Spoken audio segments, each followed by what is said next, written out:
world leaders caught on camera laughing about President Trump.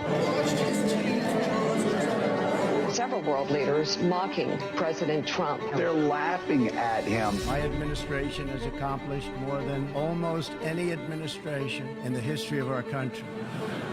Didn't expect that reaction, but that's okay.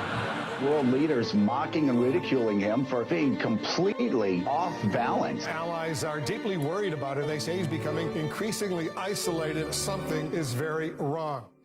The world sees Trump for what he is: insincere, ill-informed, corrupt, dangerously incompetent, and incapable, in my view, of world leadership. And if we give Donald Trump 4 more years, we'll have a great deal of difficulty, if ever, being able to recover America's standing in the world and our capacity to bring nations together.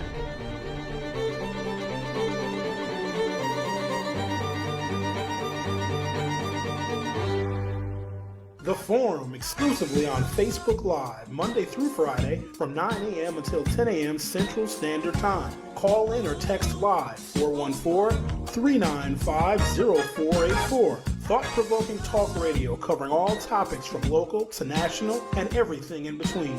It may not be what you expect to hear, but we will definitely give you what you need to know. That's The Forum, exclusively on Facebook Live, Monday through Friday from 9 a.m. until 10 a.m. Central Standard Time. Podcasts available on our website, theforum2.com. Check us out.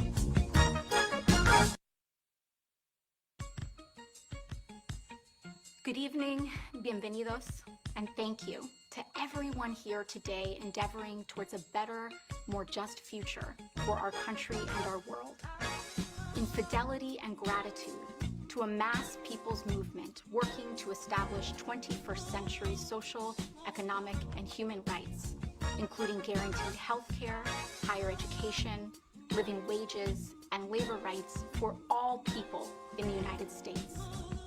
A movement striving to recognize and repair the wounds of racial injustice, colonization, misogyny, and homophobia, and to propose and build reimagined systems of immigration and foreign policy that turn away from the violence and xenophobia of our past.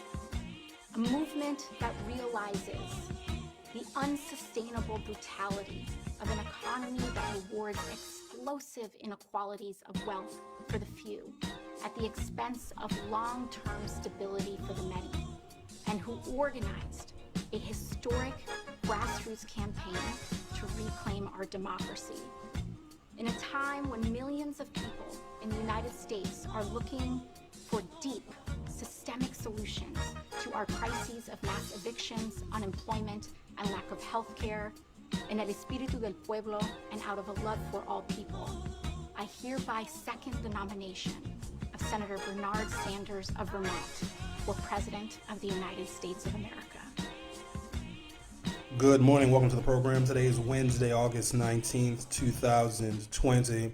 And so I wanted to start the program with AOC's nomination, the second of the nomination of Senator Bernie Sanders, who did receive the second most delegates in the contest for selecting the Democratic nominee to face off with Donald Trump.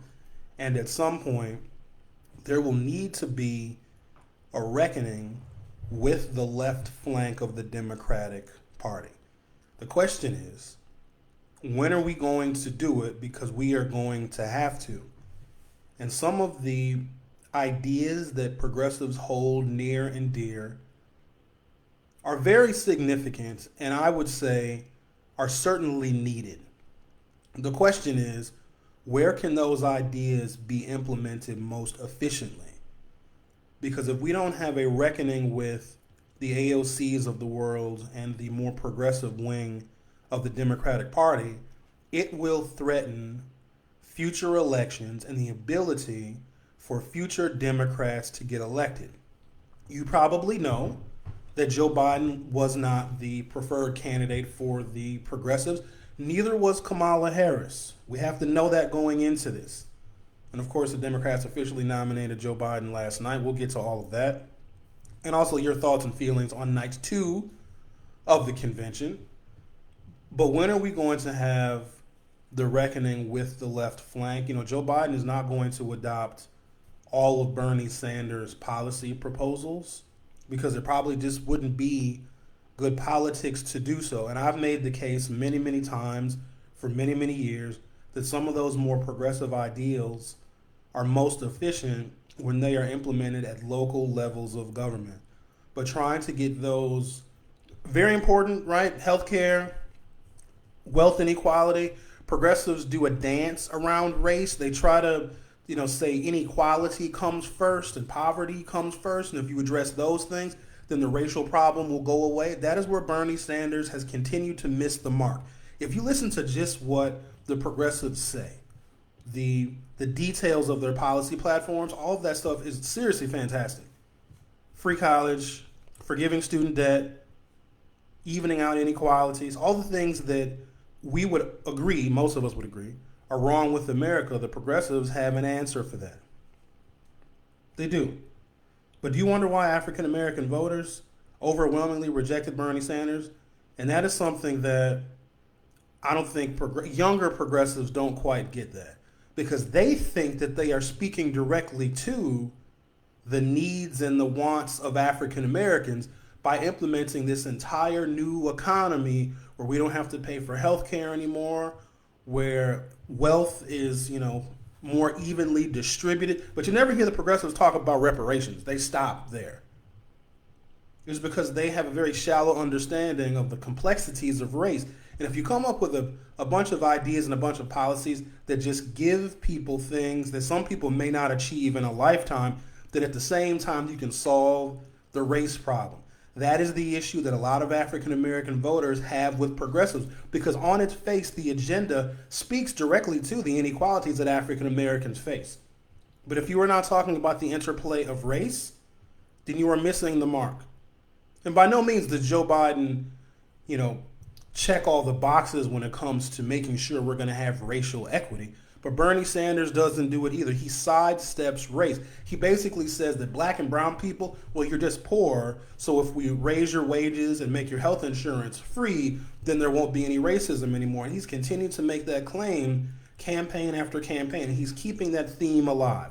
Now, I know that AOC's speech last night was a part of nominating procedure, right? The candidate who gets the second most delegates, they get a nomination. Obviously, Bernie Sanders did not win enough state delegates to clinch the nomination outright, but AOC's speech, and they were going to give her 60 seconds, and then the progressives and the Democratic Party got very upset that she was only going to get 60 seconds to nominate the guy that didn't win, and so they gave her 90 seconds. Fair enough, because there were some Republicans that spoke for more than 60 seconds, so you give AOC 90 seconds. I just want everyone to be fully aware of this, because she's a rising star of the left flank of the Democratic Party that we all are going to have some kind of reckoning with, either before the election, during the election, or after the election, regardless of who wins. AOC's ode to Bernie Sanders is going to cost Democrats 1 million votes minimum. Minimum. Because there are some people that just will not commit. You see it. You guys are arguing with your people on your timeline right now. There's a number of people that are just not going to vote for Joe Biden because they just hate him, or they hate Kamala Harris, or they combine their hate for the two candidates. They're not going to vote for either. With AOC using her platform to tout Bernie Sanders the way she did, knowing that Joe Biden is going to be the nominee. Again, this is procedure why she did it. But she's going to be seen as such a rising star that the loyalty to her and her progressive agenda that she is carrying is going to take votes away from Joe Biden. Because she gave a realistic alternative to a lot of people that have been with the Bernie Sanders movement since 2016. Now, it's going to cost us 1 million votes. I hope that the 1 million votes that AOC's speech costs us come from like New York and California, traditionally blue states, to where if we lose 1 million votes, it won't affect our electoral college count. But if some of the 1 million votes that we lose because the progressives feel that now is their time to be honored, respected, and recognized, if some of those votes come from Michigan, Pennsylvania, or Wisconsin, because remember, Bernie Sanders won Wisconsin in 2016, so there is very much a progressive theme that exists in the state of Wisconsin. It's going to cost us 1 million votes. And we're going to have to reckon with the progressives at some point in time. Because if we lose the election, I say we, America, democracy, freedom, all of those things, the republic, if Joe Biden loses, we're going to have a reckoning with the left flank, because there are some of them that would almost rather see Trump get reelected than to have a moderate neoliberal Joe Biden get elected, or a top cop prosecutor Kamala Harris become the vice president. And I know these people because I used to work with them. There is no reasoning with them. There is no logic with them. And so what they'll do, because they're out there, is they will, to save face, they will disguise their loyalty to the Democratic Party. They'll say, oh yeah, we're totally going to vote for Biden. You know, we got to get Donald Trump out of there. A lot of them are just giving us lip service. But you guys have seen this before. You have a feeling that a particular candidate is going to win, right? It's because that's the direction the country needs to go in. And then lo and behold, voters get in that booth and they do something totally else, totally something different. Just like the polls that we saw, even though I don't know that Hillary Clinton ever had the kinds of leads in the polls on her best day that Joe Biden has on his worst day. I firmly believe that a lot of people that were participating in polls in 2016 said they were voting for Hillary Clinton, or said that they were undecided because they were embarrassed to admit that they were voting for Donald Trump. I think there are some progressives that are embarrassed to admit that they actually are going to do a write-in vote, or they're going to just vote down ballot. I'm very, very worried about that. They're standing very strong in their convictions, and I do have a level of respect for that, but there is a process, and people don't like the process. They hate it because the process is status quo, and the process is what got us here. And they want to start a political revolution, and I really hate that Bernie Sanders called it that, because when you use the R word, that doesn't go away. You recruit soldiers when you have the R word, and some of them will be in the streets protesting. And it's good that some of the people who are the leftmost of the Democratic Party are out in the streets. They're protesting and screaming Black Lives Matter. They have taken the revolution to mean that. Some have taken the revolution to mean that they could not in good faith nor good conscience ever cast a vote for Joe Biden or Kamala Harris. And that is an issue. And so I'm not sure when we have this reckoning, but we're going to need to get this thing sorted out. Good morning, Alden Higgins. Vanessa Garrett, good morning to you. Charles Reeves says good morning, all. Susie Roundy Schmidt, good morning. Dang, you are going through the shirts. So this shirt was given to me by Samar Assad, as you guys may know, one of my very best friends who committed suicide back in June because he owned a nightclub, and he would get these shirts, these promotional T-shirts from liquor distributors. And when he came to visit me at WNOV many years ago when we did an interview, he gave me a Ciroc pineapple shirt because they were promoting Ciroc pineapple. Ciroc pineapple is actually disgusting. It's terrible. I don't drink it. But this shirt is dedicated to the loving memory of my very good friend, Samar Assad. So I wear this proudly. In fact, I forgot I had it because now I'm in the nether regions of my closet. I'm in the scary, we always have too many clothes, don't we? Then we always complain that we have nothing to wear. And so those of you who do not know, I try to wear, not try, so far so good. I wear a different shirt every day. And now I think we're something like 74 days in. I feel like Nitty marching, but I'm marching by wearing a different T-shirt. And so I'm in the scary regions of my closet. I have this brown tweed sport coat. When I wear that, you know that we're coming to the end. So try to wear a different shirt every day. Justin Ferminich, AOC plus Jay-Z. That's a nice mix. Justin, can we have the reckoning, Justin? Like, what can we do? So I don't want those that don't want a moderate like Joe Biden. And I don't want to tell people, Biden is all we have. 'Cause that's the worst thing you can do is tell someone that they don't have a choice, like you're forcing somebody's hand. That doesn't work. I've given my opinion on some of the most progressive policies can be implemented at the local level. But if Joe Biden decides to say, you know what, we're going to take a good portion of Bernie Sanders' agenda and we're going to make that a part of the first 100 days of the Biden-Harris administration. That wouldn't be difficult for Joe Biden to do because we're going to give him, at least Democrats that support him, we're going to give Joe Biden so much latitude to do, because we saw what Trump could do, but go in the wrong direction. We saw what Trump could do to hurt us and to demean us and to demoralize us and to rip up the republic and to ban people from coming here and to stop Muslims from coming here and to shred LGBTQ rights and to shred voting rights. We saw how far Trump could go in one direction to hurt the republic. We are likely going to give Joe Biden the same latitude to rebuild things in the correct direction. So if Joe Biden says, yeah, for the first 100 days, we're going to work on this ultra progressive agenda. That's what we're going to do. No problem. Joe Biden could totally do that because we're going to be like, whatever you got to do, Joe. Just like we gave Barack Obama and Joe Biden a whole bunch of latitude to fix the economy in 2008 because we had, tens of millions of Americans didn't have and couldn't afford health insurance. We had a home foreclosure crisis. The banks weren't lending. Our automakers were about to go bankrupt. So we said, okay, Obama and Biden, do whatever you got to do. We'll look the other way. We'll hold our noses while you have a cash for clunkers program. You guys remember cash for clunkers? So stupid. And then there was like a stimulus package where it was like $800 billion to given to organized labor and a whole bunch of different groups for infrastructure projects. Mostly it was payback, so because organized labor really helped Obama and Biden get elected in 2008. But we gave a whole bunch of latitude to the brand new administration to get us out of our mess. It's what we do.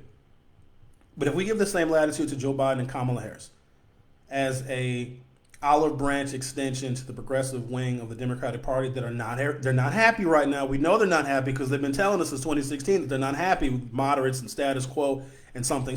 I understand. But you're going to have to contend with members of Congress that will not vote for that legislation.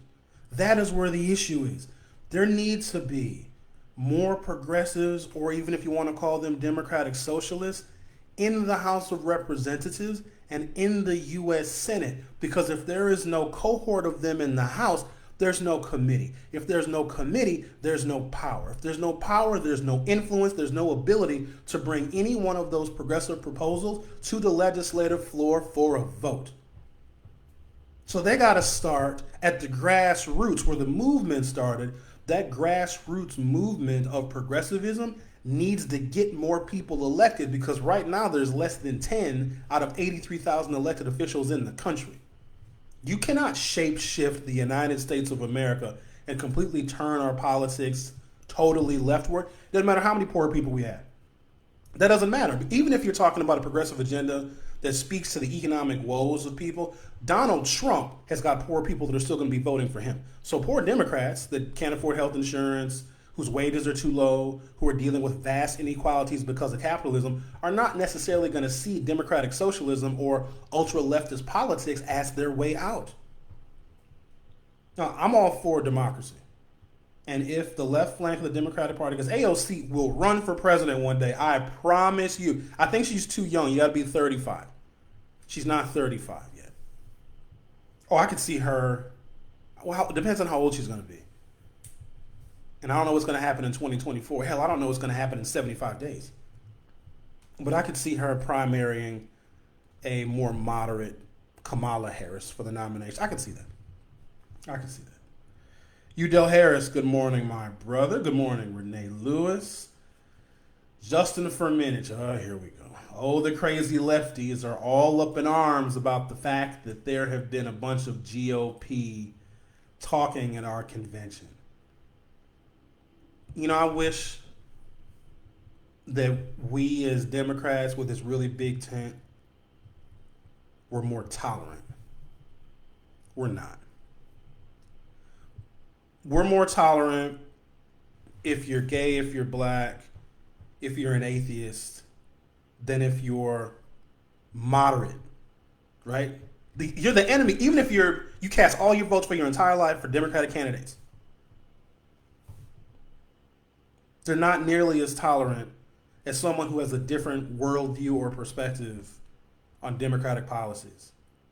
And that's troubling because we preach tolerance, don't we? And as a black man, I really need to preach tolerance because I'm trying to help myself and my culture and my community just get along in this country. So I must be tolerant of all of those.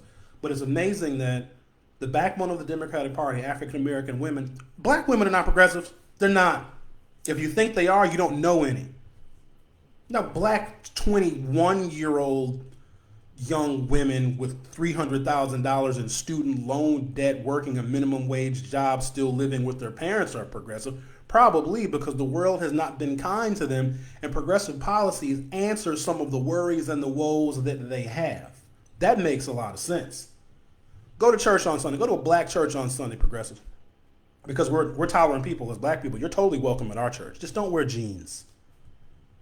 And talk to some mothers at the church. Talk to some grandmothers at the black church, which will be a beacon of democracy that we do hope saves this country from the throes of Donald Trump and fascism. Go talk to a couple of black women, progressive. You won't do it. We know you won't do it. That's why I'm telling you to go do it. You will see that there is a method as to why African Americans, the hardcore base of the Democratic Party, vote the way we do and see the world the way we do. But if you just marginalize us to saying, well, black people are poor and black people deal with all of these inequalities, well, you should just be a progressive. It makes sense on paper, but if you actually go and talk to somebody and you see that it's much more complicated than that, because there's racism in the progressive movement of the Democratic Party. There's racism in the LGBTQIA movement. Oh, yes, there is. Don't let it fool you because these are ultra progressive ideals that want America to provide more to the least of us. Doesn't mean that it's not wrought with racism. Here's one for you. See if I can explain this to you guys the way it is circling around in my head. So we've got our progressive friends and our progressive allies. They're in the struggle. They're in the fight. They see white supremacy and they hate it. And sometimes they even feel guilty because they were born white and born with all these advantages. First of all, don't feel guilty because you were born white. Don't, because that doesn't help. Because your guilt that you have, while it's understood, is also somewhat manufactured because it's not your fault that your parents mated and created another white person. But when people feel guilty about being white, then it's very easy for them to feel this loneliness, this hollowness, because they're so incredibly guilty, and you get a whole bunch of other people that are guilty about feeling white, and then at some point people stop feeling guilty about being white and they rebel against the guilt, and then fascism is born because they're tired of feeling guilty for being white. And all of a sudden, like, wait a minute, maybe I should be proud to be white. I don't want to feel guilty anymore. You see how that natural progression can go from progressive, liberal to fascist because you get tired of feeling guilty. The first stage is I'm guilty for being white and I feel terrible. And then at some point you wake up, you're like, screw that. I don't feel guilty anymore. Let me go ahead and join these Trumpers. Now there's many more years of progression in between, but there's a similar kind of transition. Have you ever heard, and maybe you have, that's why I'm asking this question. So we know that one of the most significant challenges that African Americans have faced when it comes to wealth building and wealth creating, right? And I'm not talking about super wealthy. I'm talking about being able to buy a house in a neighborhood that someone would deem desirable, where there are really good schools, where the property values go up. So where you buy your house at one price, you start your family, you raise your family, your kids all leave and go off to college, and then you have equity in your house because you lived in the house for 30 years. You bought it at $100,000 and now it's worth $300,000. So when you sell your house, you have $200,000 in the bank. Okay? That is where we have been most sorely lacking because there have been policies to keep black and brown people out of the communities, out of the suburbs, out of the neighborhoods where equity is expected, right? That's why the suburbs were created, especially in Milwaukee County. They were created with racial language that said housing covenants for a period of time. You cannot sell this property to a black or brown person for a prescribed number of years. Now, ultimately, that was made illegal, but what it did is it kept black and brown people who had the money and had the credit to get the loan from buying property in neighborhoods that ultimately would lead to equity. And with equity, what can you do? Pay off your debt, send your kids through school, you can start a business, you can retire, you can buy a vacation home. So 2 or 3 generations of African Americans legally were kept out of that, okay? So no equity. Here's what I don't see in our liberal progressive friends that are marching with us on the front lines. I don't see them saying, I've lived in this house in the suburbs for a very long time, and I've raised my kids and I'm going to sell my house. How about I intentionally sell my piece of real estate in which I made a whole bunch of equity to a black family because this lily white suburb that I lived in with my family and raised my kids, and my kids got an excellent public school education, because that's what it's really about. I'm going to sell my house to a black family. You know what? I could make $200,000 in equity by selling this house. How about I make $180,000 in equity and I take 20 grand off the asking price so a black family can have the same opportunity I did in this suburbs? You never see that. Never. One thing white folks don't want, as liberal and as progressive as they are, they don't want you moving in their neighborhoods. They don't want your kids going to their schools.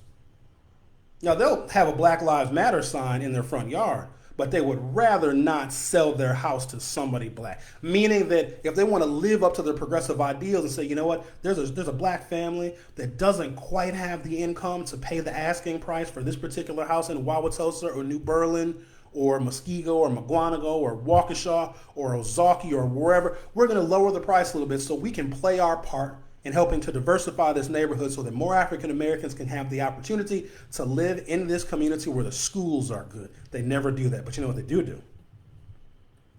They come into our neighborhoods and they gentrify us.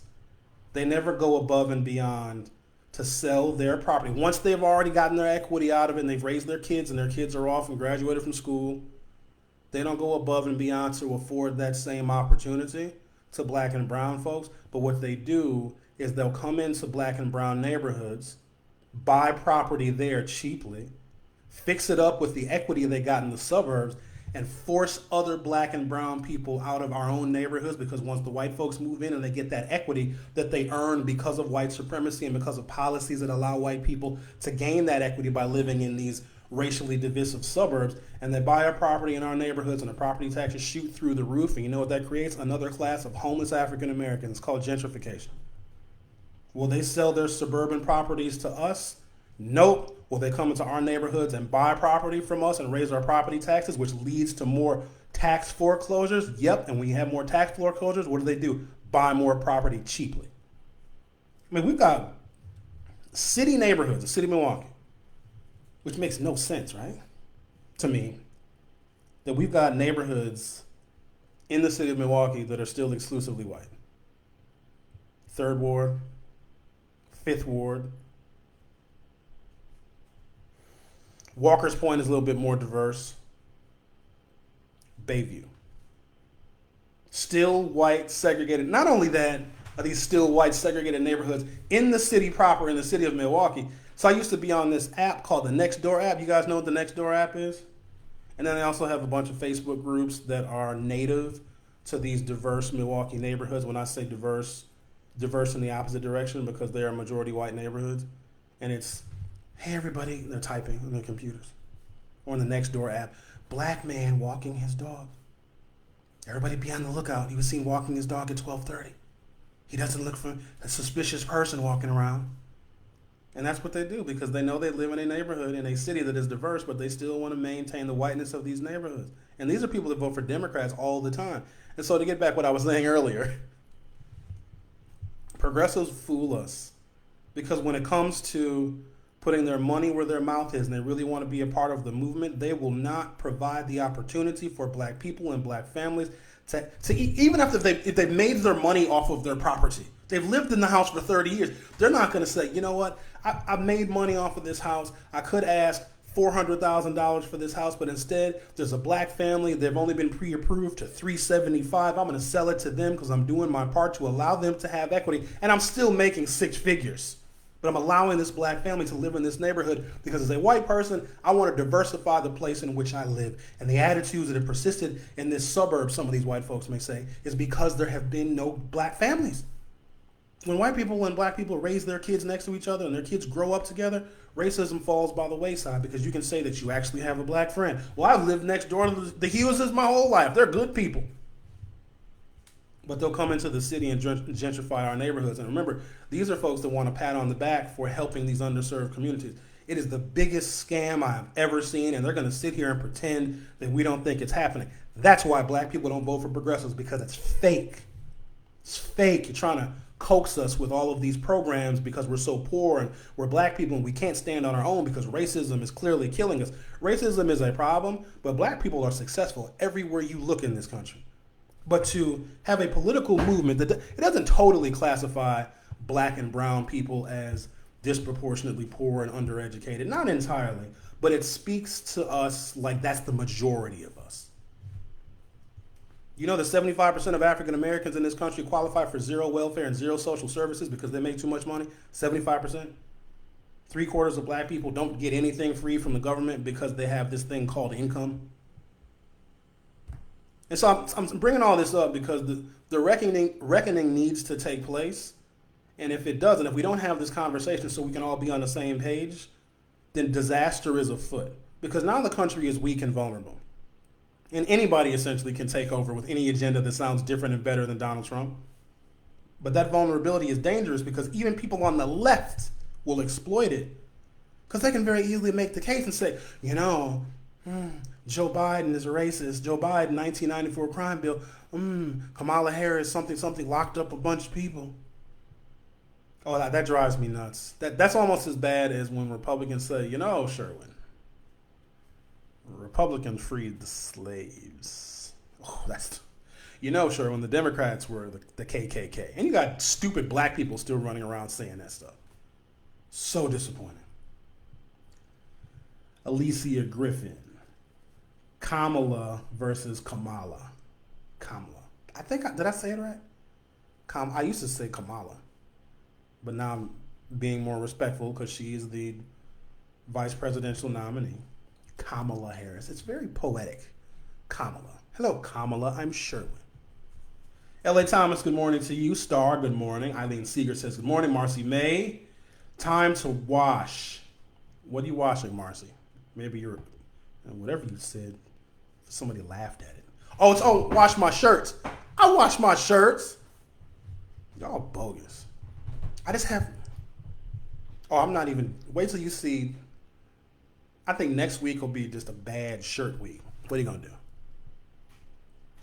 Justin Firminich, I'm a pragmatic progressive. I'm 100% behind Biden, but I will support other progressives to help continue pushing him left. You know what, Justin? I'm glad that you're pragmatic and sensitive because here's what I think pushes Joe Biden left and older Democrats in the House and the Senate left. A groundswell of progressives that get elected all over the country, even in southern states, in local elections. People that are running on a progressive platform for city council, because that works. In Chicago, it worked very well. People that are running on a very progressive Bernie Sanders style left flank, political ethos that get elected to state offices. And when that starts happening all over, when Texas starts electing a couple progressives to the Austin City Council, which is very possible. When Cleveland, Ohio elects a state representative that is in the theme of Bernie Sanders and AOC. And somewhere in Jacksonville, Florida, there is a county supervisor that runs and wins on a progressive platform. And you get progressives really starting at the grassroots and getting elected at those local levels of government, because then you know what happens? They work with other people and they get some progressive reforms done at local government where I believe those progressive reforms can be most efficient. And then you know what they do? Then they run for Congress, you see. You got to start somewhere. You can't just say the president is going to be a democratic socialist and think that everyone else is going to follow. No, because that's fascism. You don't do that. The progressive movement, instead of trying to usher its way all the way to the top, needs to have support from local electeds by winning elections and campaigns at the local level. Our current chairwoman of the County Board of Supervisors in Milwaukee County is a democratic socialist. I argued with her during an NBC interview, national interview. Me and her, they edited a lot of it. Shout out to Marcelia Nicholson. I think she's probably still mad at me. But we went back and forth we did a roundtable for Meet the Press, I don't know, January. I was a Biden person. No, Biden had not get clinched the nomination. She was a Bernie Sanders person, and she made the case. And that's where it makes a lot of sense. So local elected officials need to run on a progressive platform, because then you move the whole party in that direction. Everybody. Then there'll be more members of the House of Representatives that are going to run on a progressive platform because they got elected as a state representative, or they got elected as a state senator. They got elected as a common council member and were very successful, and then they ran for higher office. That's going to take some time, and I get it. People can't wait. They can't. We need these reforms right now. But local government moves quicker, right? Local government is the town hall meeting. Local government is calling for city services. Hey, my trash didn't get picked up, and they send a garbage truck to come and pick up your trash. Hey, there's a nuisance property on my block, and a bunch of people call and you make complaints, and then the nuisance property gets condemned and it gets torn down. Government can move quickest when it's closest to the people. When it's closest to the people, that's usually at the local level. The progressives use the grassroots to their advantage, but there's just a dearth of candidates at the local level. And so I will say this. The entire Democratic Party has moved leftward. The Republican Party, I don't even really know how to categorize the Republican Party right now, because it seems like it's being held hostage by Donald Trump, because they're still loyal to either him, the new brand of republicanism, or I don't know what they're clinging on to these days. But it also seems like there are some Republicans, there's a handful of them that are coming out and endorsing Joe Biden, that there are some Republicans who are moving left. Democrats certainly have moved left. No question about it. It's in Wisconsin, and even in state assembly and state senate races, you could be a moderate Democrat in the year 2016. Like, that was your last year to get elected for the most part. If you were a moderate Democrat, you could run and win a campaign in and around the city of Milwaukee. You could. 2018, you were done. That was it. Ronald Gergen says, I am listening. Aaron Cagney Nelson says, this is a great topic. Thank you. Thank you, Aaron. Justin Thomas Brown, morning. A lot of truth today. Melissa Garvis, I'm not moving anytime soon, but there are 2 houses for sale in my neighborhood. Would love to have black families move in. You better protect them, Melissa, because we're very familiar with what happens out in your neck of the woods. It's not exactly as racially progressive as people will. Well, I think we know it's not racially progressive out in the Washington County area. It's a leap of faith, I guess. But the way we break down racial barriers, and it's simple, right? The whole idea of racism and, the melanin in somebody's skin affecting somebody's life chances it's literally the tilt of the earth and the angle of the sun and how human beings evolved. Skin color is a gradient. The closer someone evolved to the equator, the darker their skin. The further north or the further south that somebody evolved, the lighter their skin. That's it. It's to obtain vitamin D. That's literally it. There's no differences in intelligence. None of that. It's just so manufactured and made up.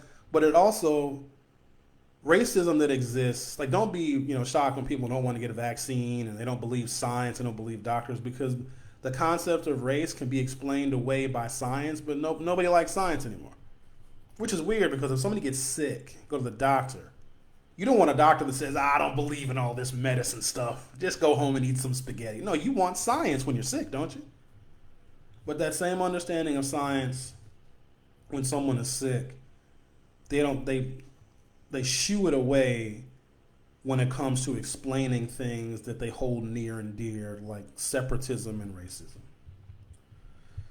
Justin for a minute says, fair housing law would prevent someone from purposefully selling their home to a black family for less money. The law meant to protect is going to keep folks separated. I'm trying to think if I should tell you guys this story or not, because I never know who's listening. The house that I live in right now that I bought when I was 29 years old. I bought it in 2004. I bought it from a guy I grew up with, one of my best friends. Stood up in his wedding, went to high school with him. In fact, he lived next door to my parents' house, where we grew up a house away from each other, right?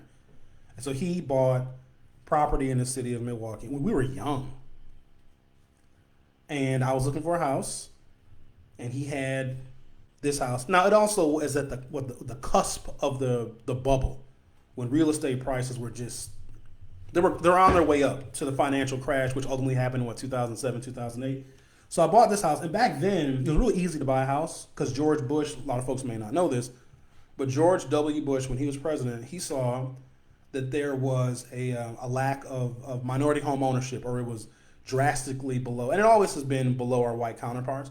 But George W. Bush wanted to do something to increase minority home ownership rates, and it was very politically savvy. It was sinister, but it was politically savvy because we didn't quite understand what George Bush was doing at the time. And so George Bush made the case, and he said, you know what? There's a lot of African Americans that cannot achieve the dream of home ownership. So what we want to do is make it a lot easier for people to buy houses. That was also a way for George W. Bush to cut regulation, because Republicans don't like regulation. They don't really like rules as a part of our body politic. So George Bush basically made it so with this thing called stated income and a signature, you could just buy a house. You get your house appraised. It usually would, because at the top of the bubble, houses were being appraised at way more than what they were worth. Then you could get a mortgage loan with stated income, meaning you didn't have to prove your income. You just signed a bunch of paperwork saying that you kind of make this much money, and they'll sell you a house. And then ultimately that led to people who didn't have the income. They put one thing down as stated income, and they planned to buy these really expensive houses, because back then all you needed was a signature. You didn't need a down payment. You didn't need anything. You needed a moderate credit score and a pen to sign your name. And so there were a number of people that said, oh, I want to buy a $500,000 house. I want to buy a $600,000 house. And I'll say on paper that I make $10,000 a year. And what they did is they purchased these homes, no money down, paid the mortgage for a couple of months. And they said, well, I'm going to put this house on the market and try and make a whole bunch of money off of this house. Right? I bought the house for $500,000. I made a couple of mortgage payments. Now I'm going to list it for $750,000. And I'm going to move to much more reasonable accommodations. People did that all over the country. Bought houses with their signatures and with stated incomes, and they were going to live there for a little while, enjoy the luxury life, and they were going to make a big old fortune by putting their house on the market and selling it for a whole bunch of money. Because remember, these houses appraised really, really high, but their mortgages were less than what the appraisals were at. So people moved into these homes with what they thought was instantaneous equity. It was all bogus. It was all on paper. And then everybody put their houses on the market at the exact same time, and there were no buyers. And because there were so many people who were using stated income to buy properties at the top of the real estate bubble, and they saw, the number of mortgages that were being issued in America was skyrocketing, and so Wall Street was not going to miss that opportunity. Then you have this thing called mortgage-backed securities. A mortgage is about the safest investment in America at the time you could make, because by and large, 90+% of the people in this country pay their mortgages every single month and on time. We just do. We're very good about paying our mortgages. And so what Wall Street would do, it would package thousands of mortgages together and sell them as like mutual funds. Because remember, all of these thousands of people are paying money every single month to pay their mortgages. And what Wall Street would do is package these mortgages into equities, into investments. Do you know what happens when people stop paying their mortgages? The entire financial system collapsed, and that's exactly what happened. But it started from George Bush seeing there was an issue with black home ownership, using that as a reason to cut regulation, because Republicans don't like regulation. People took advantage of it. They bought houses they could not afford. Then they saw that they couldn't, the homes were getting foreclosed on. They put their houses on the market for ridiculously inflated prices because they wanted to make all of that equity that they saw on paper. And there were no buyers. And everything collapsed. And then Wall Street collapsed as well. And you know what that led to? Widespread layoffs, Lehman Brothers going out of business. What's the other one? It started Enron going out of business. The automakers going bankrupt. Towns were decimated. There's probably a reason why I explained all that. Terry Reed Cook says, good morning, Sherwin. I say good morning to you as well, Terry Reed Cook. Let's go to the USA Today. On the convention night designated for the official nomination of Joe Biden as the Democratic Party's candidate, many were confused when Rep. Alexandria Ocasio-Cortez gave a speech nominating Senator Bernie Sanders instead. Her speech was part of convention procedure. The New York Congresswoman, one of the most outspoken progressives in Congress, seconded the nomination for Bernie Sanders ahead of the official roll call that selected Joe Biden as the party's candidate in a speech outlining the progressive wing of the Democratic Party's idea. The whole point of me telling that story about the housing market and how the whole housing market collapsed is I purchased this house less than the appraised value, and I bought it from my friend. And I hope I don't go to jail for saying that. I since refinanced the mortgage, so that was a long time ago. And so when I went because you go to a closing, and there's a bunch of people there and you sign a bunch of stuff. And remember, this was stated income, which was weird because I was working on a presidential campaign when I bought this house, and everybody knows that presidential campaigns are not sustainable employment. I bought this house it's like September of 2004, and the election was November of 2004. I literally had no job lined up after the presidential campaign of 2004. But when they asked me about my employment, I said, Kerry Edwards campaign. And I wrote down what my income was. And my friend and they may have changed the rules since then. I'd imagine they probably changed a lot of rules since the home foreclosure crisis. But I remember a number of people were asking my friend, this house is appraised at X amount. Why are you selling it at this amount? He was like, because I can sell my house at whatever price I want to, son. He didn't exactly use those words. And I bought the house. And I had, on paper, instant equity, because I purchased my home for less than what it was appraised at. And at the time, the person I bought the house from was able to do that. It wasn't dramatically less than what the house was appraised at. But again, there really weren't any other offers. Right? He didn't have to list it, so he probably saved money in that whole regard. But what that enabled me to do was become a homeowner in my 20s. And if everything works out way it's supposed to, this house will be paid off hopefully before that. But by the time I am 59 and a half years old, my home will be paid for. I should have a fair amount of equity. And I can take that equity and I can invest it. I can sell this house and put a whole bunch of money in my pocket. I can travel the world. I can walk around in a loincloth on some white sandy beach in Greece if I so choose. But if such an opportunity was afforded to more African Americans in this country, instead of us using our policy power to make sure that didn't happen, we could have sliced the racial problem in half if there wasn't this overwhelming fear. And here's the thing about how the whole segregation thing started. As you really dive deep into history, and I have, because this explains why Milwaukee is what it is. We always talk about we're the most segregated city in the country, but we never talk about why. We never go into the history of it. And I know older Milwaukeeans. In fact, I befriended one many, many years ago, and his mother went to Washington High School, and she graduated in 1954. And he had his mom's old yearbooks. And Washington High School is on Sherman and Center, right in the middle of the north side. Entirely black school. I don't think there's any white children that go to school at Washington High School at all. But in the 1950s, there were only a couple of black kids in the entire 1,000 student body of Washington High School. And so this guy that I befriended, his mom passed away, and he was cleaning out her house, and he found these yearbooks. I have one from West Division High School from I think 1956 or 57, and then one from Washington High School 1954. I believe Herb Cole and Bud Selig were class, and Gene Wilder all went to Washington High School, if that tells you anything.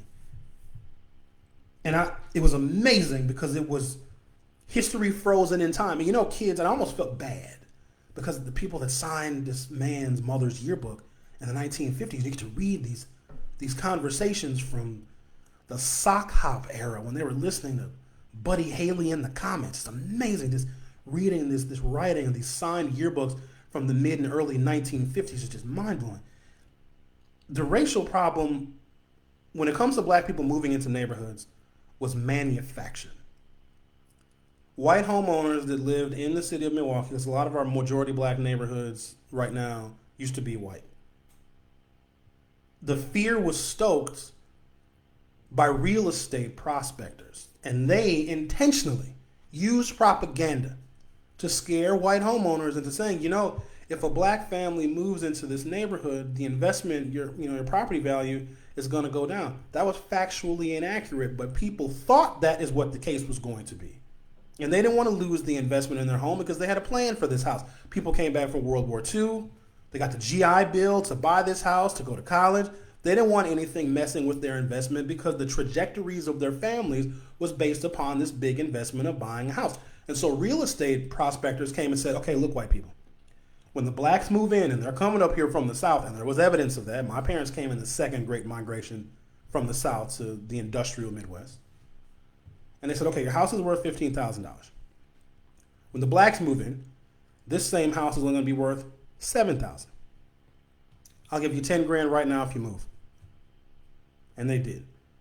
And real estate prospectors lied to white homeowners and told them that their property values were going to go down if and when black people moved in. But it wasn't collections of white homeowners saying we don't want blacks coming in. They were duped with propaganda saying that if blacks move in, their property values were going to go down. And if people believe it, then it becomes reality. But there was, even when I read the signatures in the yearbook, and I know this is not, some golden example of the lack of, racial inequality that took place at the time, but the black students in the yearbooks in the 1950s at Washington High School were beloved by everybody. They loved them. They were popular. It was almost like I was reading a Milwaukee that has never existed. But also, back then in the 1950s, in certain neighborhoods in the city of Milwaukee, black people were not a political threat.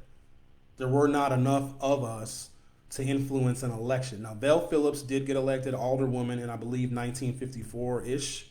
First African-American woman elected to the Milwaukee Common Council. But that's because people didn't know that she was a woman. Go figure. But the entire scenario of racial segregation in the most segregated city in the city of Milwaukee, this thing called white flight, it was just white people and their economic woes were being toyed with, and they were told that if black people move into your neighborhood, you're going to lose the value of your house, so you better get out while the getting is good. And the real estate prospectors made a ton of money because then, so the white family whose house was valued at $15,000, it was sold for $10,000, the real estate prospectors would then sell that house for 30 grand. That's what happened, and nobody tells that story. But we're over here wallowing in trying to figure out how do we undo this segregation that exists in this city, and nobody even knows how this thing came to pass. And it's terribly unfortunate because if we know that we're a segregated town, shouldn't we know how it happened? Because if you don't know how it happened, what's going to happen? It's going to happen again. And what do we see right now? The schools are more segregated now than really any other time in this city's history. We are hyper segregated.